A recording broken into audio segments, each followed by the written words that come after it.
오늘 본문은 두로와 시돈에 대한 하나님의 경고와 예언의 말씀입니다. 바벨론로부터 시작해서 여러 나라들에 대해서 하나님께서는 선지자 이사야를 통해서 경고하셨는데, 그 바벨론은 아수르와 함께 힘, 무력을 상징하는 그런 나라들이라면, 두로와 시돈은 작은 도시국가로서 부를 상징하는, 국가는 작지만 지중해 무역을 통해서 막대한 부를 형성하고 그 부를 힘으로 지중해를 통치하던 그런 세력, 해양 세력을 상징하는 말입니다. 하나님께서는 나라가 강하고 힘이 센 나라만 무너뜨릴 뿐 아니라 그 나라와 나라 사이의 외교 관계를 잘하고 해서 자기 나라는 작지만 경제적으로 부유했던 나라들이 하나님을 떠났을 때 역시 그들을 심판하시고 하는 것을 말하고 있습니다. 오늘날로 말하면 강소국으로, 나라는 작지만 경제적인 것에 힘을 가지고 있는, 우리 아시아라고 말하면 싱가포르나 홍콩 같이 그런 무역이나 이런 것을 잘해서 부유하게 된 나라, 두로와 시돈에 대한 예언입니다. 나라가 망해도 돈이 있으면 된다, 그렇게 생각하는 사람들에게 이 두로와 시돈의 멸망은 하나님께서 그 경제적인 면에 있어서도 얼마든지 우리를 흔들 수 있는 것을 보여주십니다. 우리나라는 북한의 위협이 있기 때문에 이 힘의 문제에 관해서 늘 고민이 많고, 또 우리나라가 이제 군사력이 강해져서 견딜 수 있지 않겠는가, 혹 핵무기 없는데 핵무기만 있으면 되겠다, 그렇게 생각할 수도 있고, 또 일본 같은 나라들은 무력은 미국이 방비를 해주니까 우리는 경제적으로만 잘 되면 된다, 그렇게 생각할 수 있는데, 하나님께서는 무력으로 말미암은 나라의 심판이 있을 뿐 아니라 경제로 일어난 이들에 대해서도 하나님은 심판하신다고 하는 것을 말하고 있습니다. 1절에 보시면 두로에 관한 경고라. 다시스의 베드라, 너희는 슬피 부르짖을지어다. 이 두로는 지중해 전체를 아우르기 때문에 서쪽으로는 다시스까지, 오늘의 스페인, 포르투갈 그쪽에 있는 지역이고요. 그리고 동쪽으로는 기띔이라고 되어 있는데, 기띔이라고 하는 곳은 구브로, 오늘날 명으로는 사이프러스까지 지중해의 동쪽과 서쪽에 이르는 그 전체를 아우르는 무역로를 개설하고 있습니다. 그것을 말하는데, 다시스가 왜 슬펐냐면 두로가 황무하여 집이 없고 들어갈 곳도 없음이요, 이 소식이 기띔 땅에서부터 그들에게 전파되었다. 무역선을 끌고 다시스까지 가서 물건을 팔고 또 다른 물건을 사고 오고 돌아오는데 그 소식이 들렸습니다. 너희의 본거지였던 두로가 황폐하게 되었다. 그 소식은 기띔에서부터 들려오게 되었다, 그렇게 합니다. 이 무역상들이 무역을 하면서도 결국은 자신들의 본거지가 있어야 되는데 그 본거지가 이미 멸망이 있기 때문에, 그래서 부르짖게 된다는 겁니다. 바다에 왕래하는 시돈 상인들로 말미암아 부유하게 된 너희 해변 주민들아 잠잠하라. 두로와 시돈은 한 40km 정도 떨어져 있는, 100리쯤 떨어져 있는 두 항구로 시돈이 먼저 무역에 있었고 두로도 그를 따라서 무역을 해서 부유하게 된 나라인데, 시돈 상인 때문에 부유하게 됐는데 이제는 그 무역이 어려워졌다는 것을 말하고 있습니다. 10월의 곡식, 10월의 곡식이 뭐냐, 곧 뒤에 보면 곧 나일에 추수했으니까 10월은 나일강 일대를 이루는 말이다, 그렇게 말합니다. 나일의 추수를 큰 물로 수송하여 드렸을 때 열국의 시장이 되었다. 이 큰 물은 지중해를 말한다고 학자들이 봅니다. 어쨌든 에집트에는 곡식이 많았습니다. 나일강 유역의 비옥한 땅 때문에. 그래서 에집트에서 곡식을 실어서 주변의 나라들의, 지중해 주변 나라들에 팔아서 부유해졌던 이야기를 하고 있습니다. 열국의 시장이 되었는데, 시돈이여 너는 부끄러워할지어다. 대저 바다 곧 바다 요새가 말하기를, 이 바다 곧 바다 요새란 말은 이제 애굽이나 아수르나 주변의 나라들이 바벨론이 공격해 올 때 이 두로와 시돈은 바다 쪽에 요새를 만들었다는 것을 말합니다. 그 몽골이 세계를 정복하고 우리나라를 쳐들어왔을 때 우리나라의 그 남은 사람들이 강화도로 도망갔다, 혹은 제주도로 도망갔다 하는 것처럼 이 기마병들이 바다에는 좀 약하기 때문에, 그래서 강화도는 뭐 육지에서 그렇게 멀지 않아도 어쨌든 섬이기 때문에 공격을 못 했는데 그 이야기를 하는 겁니다. 시돈과 두로가 바다의 요새였습니다. 그런데 그 바다 요새였던 것이 더 이상 안전하지 못하고 정복되어서 산고를 겪지 못하고 출산하지 못하고 청년을 양조하지 못하고 처녀를 생존하지 못했다. 이 말은 그 대가 끊어졌다. 대가 끊어졌다는 것을 말하고 있습니다. 그래서 영원하고 또 견고하고 또 뻗어나가는 그런 무역의 도시국가였는데 그렇게 망했다. 그 소식이 애굽에 이르면 그들이 두로의 소식으로 말미암아 고통을 받으리로다.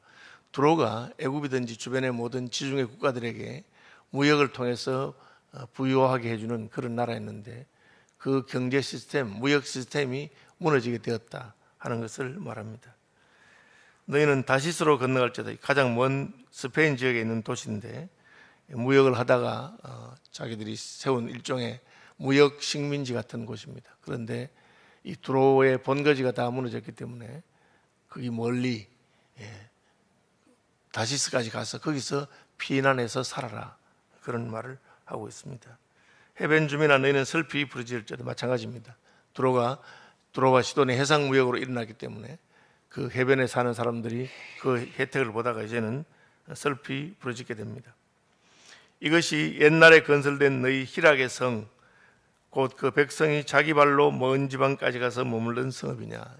역시 마찬가지로 두로와 시돈이 그 희락, 기쁨이 가득하고 거기 쾌락과 즐거움을 나누어주는 그런 성읍이었는데 그들이 하나님의 심판을 받아서 이제는 옛날을 기억할 수 없던 그런 곳이 되었다. 면류관을 씌우던 자요, 그 상인들은 고관들이요, 그 무역상들은 세상의 존귀한 자들이었던, 고대에도 이 두로와 시돈으로 말미암아 부를 축적하는 것이 하나의 권세가 되는, 오늘날 우리는 잘 알죠. 뭐 대통령이 아니라도 돈이 많아서 재벌이 되거나 세계적인 기업의 총수가 되면 한 나라의 어떤 경제 규모 이상을 넘어서는 그런 기업들이 생겨나는 것을 알고 있습니다. 그런 것을 말합니다. 그 부로 말미암아 면류관을 씌워주고 상인들은 고관이고 무역상들은 세상에서 존귀한 자들이었는데 이렇게 망하게 되었다. 어떻게 누가 그 일을 했느냐? 이게 뭐 가능하겠느냐? 어떻게 이런 일이 있을까? 그랬는데 만군의 여호와께서 그것을 정하신 것이라. 모든 누리던 영화를 욕되게 하시며 세상의 모든 교만하던 자가 멸시를 받게 하려 하심이라. 이사야서는 주변의 나라들에 대해서 경고하면서 처음에는 힘을 가진 강한 나라들, 그리고 이제는 돈을 가진 강한 도시국가들을 심판하시는 것을 말하고 있습니다.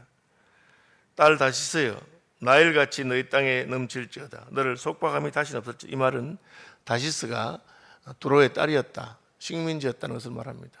그런데 그 어미였던 두로와 시돈이 멸망했으니까 이제 딸은 자유롭게 되었다.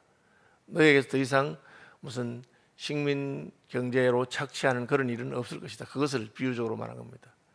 그래서 딸이 다시스가 자유롭게 되었다고 하는 말은 두로가 망했다 하는 것을 말하고 있습니다. 여호와께서 바다 위에 그의 손을 펴사 열방을 흔드시며 여호와께서 가나안에 대하여 명령을 내려 그 견고한 성들을 무너뜨리시리라. 하나님의 통치나 하나님의 심판이 육지만 아니라 바다에도 임한다. 그래서 바다 위에도 가나안 땅에도 하나님이 심판하신다 말하고 있습니다. 이르시되 너 학대받은 처녀딸 시온아, 내게 다시는 희락이 없으리니 일어나 기띔으로 건너가라. 거기에서도 내가 평안을 얻지 못하리라. 이 말은 두로와 시돈이 바다 쪽에, 우리로 말하면 강화도 정도 되는 그런 지역에 요새를 만들고 견뎠는데 그게 다 함락되니까, 기띔이라 하는 것은 구부러운데 그건 좀 더 먼 섬입니다. 우리로 한국에서 말하자면 무슨 대마도쯤이나 그쯤 되는 곳입니다. 그래, 그 곳까지 도망가라. 그러나 그곳에 도망가도 너희가 평안하지 못할 것이다.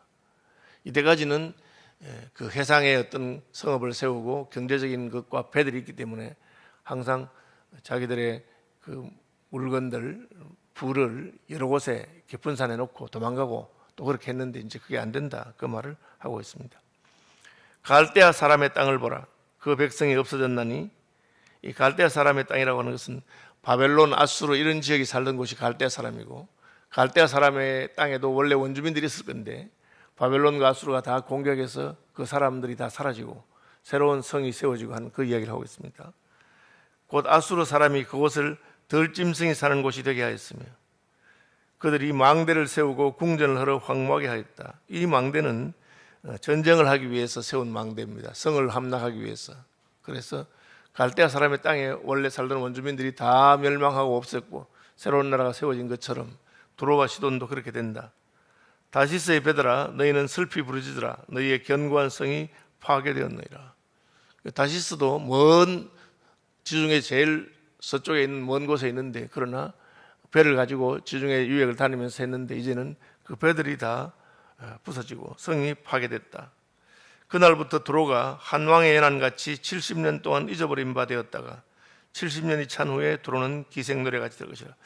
이 70년이라고 하는 것은 7은 하나님을 상징하는 완전수고 10은 역시 완전한 것입니다. 그래서 상징적으로 보시는 분들은 하나님께서 두로와 시돈을 멸망시키고 그리고 황폐하게 된 그 연수를 말한다고 하는 분도 있고, 또 해석에 따라서는 이스라엘 백성들이 바벨론에 포로 잡혀간 70년이 끝나고 바벨론에서 돌아온 것처럼 두로와 시돈도 그 70년이 끝나면 회복될 것이다, 그렇게 해석하고 있습니다.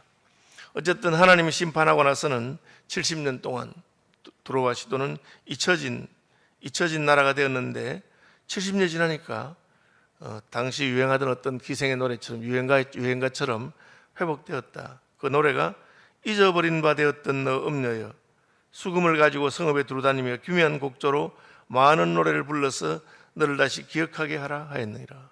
그래서 잊혀졌는데 다시 일어날 것이다, 그렇게 말하고 있습니다. 70년이 찬 후에 여호와께서 두로를 돌보시리니 그가 다시 값을 받고 지면엔 열방과 음란을 행할 것입니다. 이것은 이제 상징적인 표현으로 무역하는 것을 그렇게 표현했습니다. 주변에 있는 여러 나라들과 다시 일어나서, 망한 줄 알았는데 다시 일어나서 그들이 교통하고 무역하고 하는 것이 마치 기생이 화대를 받고 음란하는 것처럼 그렇게 표현한 것입니다. 그 무역한 것과 이익을 거룩히 여호와께 드리고, 이게 특이한 부분입니다.